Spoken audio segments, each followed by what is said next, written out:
السلام علیکم ورحمۃ اللہ وبرکاتہ۔ ناظرین و سامعین، امید ہے کہ آپ حضرات خیریت سے ہوں گے۔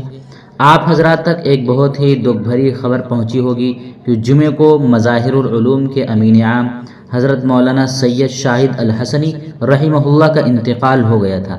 اللہ تعالیٰ ان کی مغفرت فرمائے، درجات بلند فرمائے، جنت الفردوس عطا فرمائے، پسماندگان کو صبر جمیل عطا فرمائے۔ آپ حضرات بھی ان کے لیے دعا فرمائیں اور کمنٹ باکس میں ایک دعائیہ جملہ حضرت والا کے لیے ضرور لکھ دیں۔ حضرت والا کا انتقال ملت اسلامیہ کے لیے بڑا خسارہ ہے، خصوصاً جامعہ مظاہر العلوم کے لیے بہت بڑا صدمہ ہے۔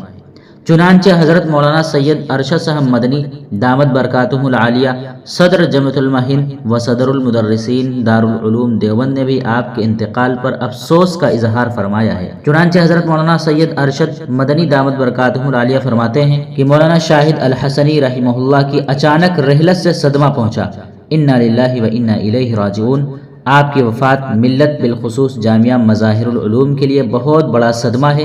میں دعا کرتا ہوں کہ اللہ تعالیٰ آپ کی خدمات کو اپنی بارگاہ میں قبول فرمائے اور جامعہ کو نعم البدل عطا فرمائے، آپ کو کروٹ کروٹ سکون نصیب فرمائے اور جنت الفردوس میں جگہ عطا فرمائے، پسماندگان کو صبر جمیل عطا فرمائے، آمین۔